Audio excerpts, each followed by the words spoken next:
Alright, PBE Changes, let's see what Riot is cooking. I heard some bad things or good things, I don't know yet.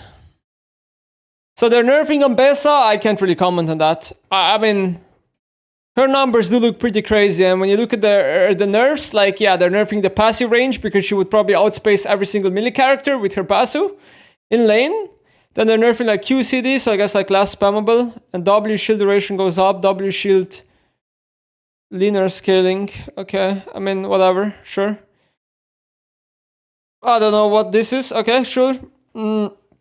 Opportunity decay speed will go to 200 for 1.5 seconds. See the other changes here. What? Wait, is this all the PBE changes? Hold on. Okay. Okay, there is a lot. Hold on.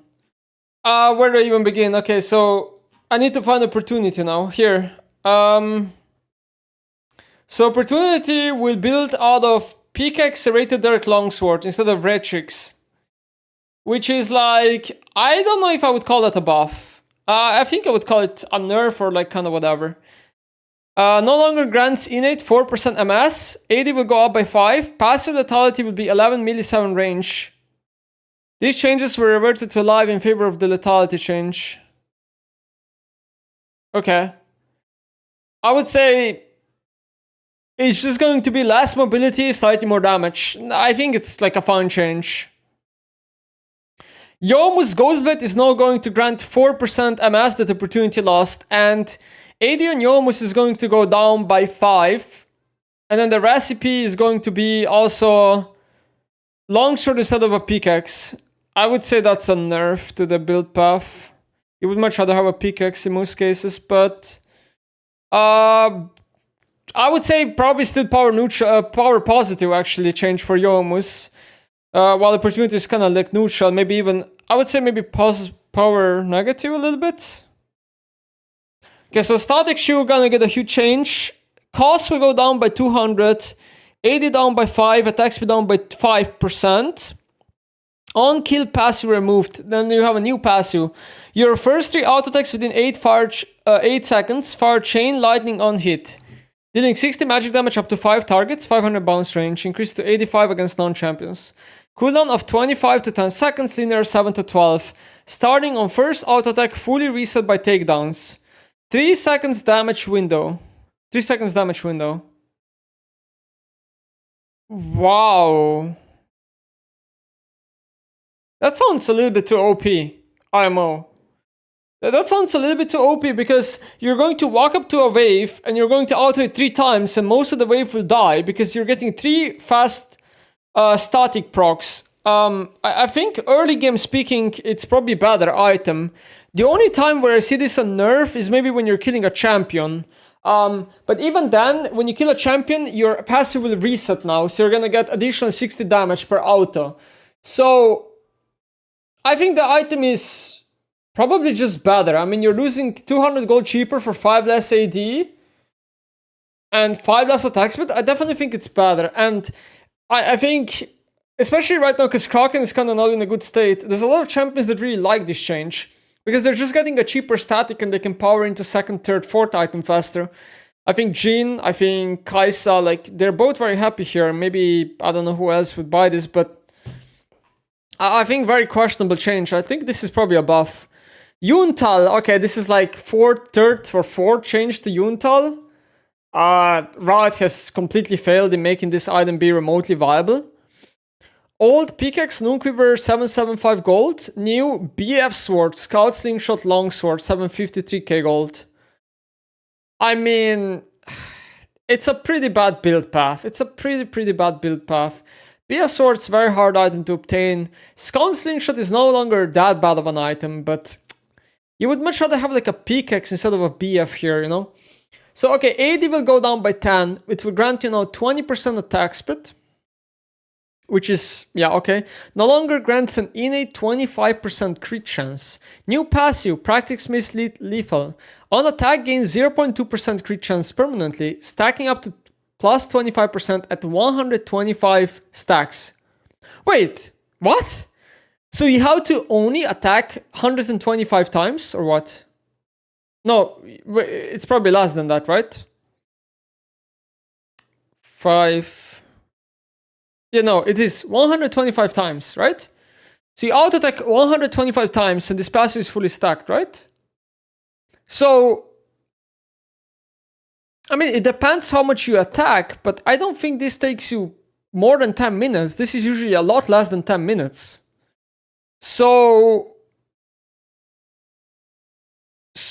I mean, okay, let me keep reading. On-crit bleed passive is removed. New passive, attacking an enemy champion grants 30% attack speed for 4 seconds. 40-second cooldown. Attacks refund 1 second cooldown, increased to 2 seconds in crits. I don't know. How do I feel about this? Like, you're losing the bleed, but the bleed was fucking terrible anyway. I don't like this passive. This passive will feel terrible to use too. But maybe you can time it with a certain champion. The thing is, like, this is not an item that, like, Caitlyn will want. This is an item that, like, some attack speed character will like maybe Jinx. I can see this being a Jinx item, but I would probably still say it's a win for the item in general, just because, you know, you're getting rid of the bleed, that's terrible. You're losing 25% crit, but you're gonna get it back via passive, and you get just 20% more attack speed for 10 less AD. So it's like, I think it's still a better item than what it currently is. Burst of attack speed up front or cheese-like patterns? Yeah, like Tristana or Jinx. I can definitely see it. What else is Riot doing? Barrier shield will go down by 20. Makes sense. I mean, Barrier is extremely popular. Every single ADC player right now plays Barrier because it is simply just superior than Heal. Ever since Riot buffed it not too long ago. Let me ban Corki. Smite, targeting forgiveness, epic monster radius goes down by 1, goes down. So I guess it's going to be, if I understand this, easier to not miss the smite, or maybe it's like, no, I think it's so you don't hit the monster when you want to hit the smite, right? That's how it works. Okay, so we have item changes. Okay, cool. Warwick is getting huge changes. This champion, in my opinion, is like really strong, I think, just in general. Like, it is primarily a low elo champion, but even in high elo, I mean, I've seen Warwick do things that I've never thought would be possible. I never thought this champion would be like viable in the elo I play him, but with Shybreaker, I feel like Shybreaker has transformed Warwick to be something that otherwise he wouldn't be. Shybreaker is really just an item that I feel like just removes so much weakness from these melee characters that are prone to being kited. So cost of W will go down, cooldown will go down. No longer cool down twice as fast while not currently hunting anybody. Active now goes on 30% reduced cooldown if nobody is found. This is like a very noob-friendly change. But even then, even the high elo players can use this because they can scout areas with it. Okay, let me pick something. What do I even want to pick here? We need an AP character. And they're super rangy. I think I need to Syndra. It's banned.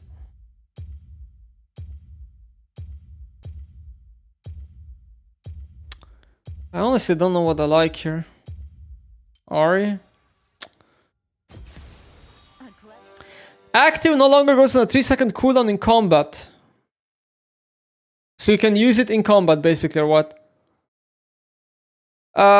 These changes were reverted to life. Passive speeds 30 to 50, so it's nerfed, and active range is down. But in return, you get like a more spammy ability. Our range indicator half width 125.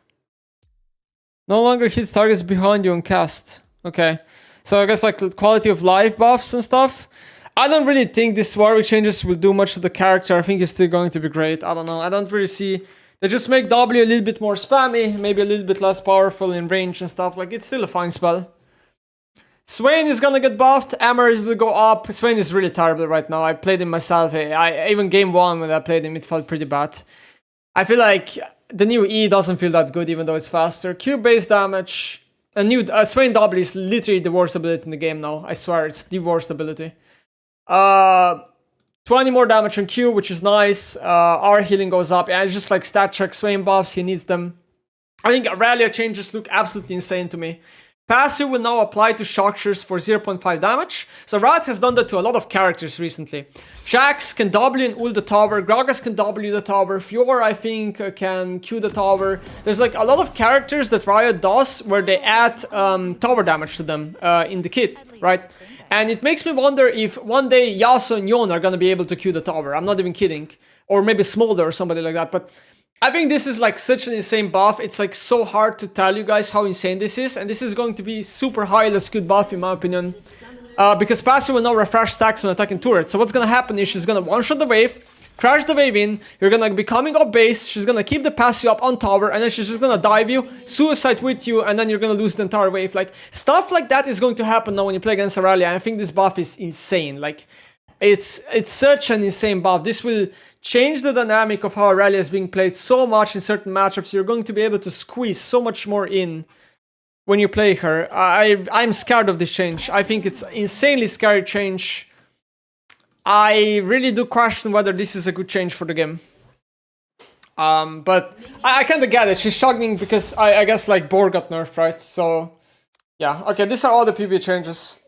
But there's gonna be more. There's gonna be more.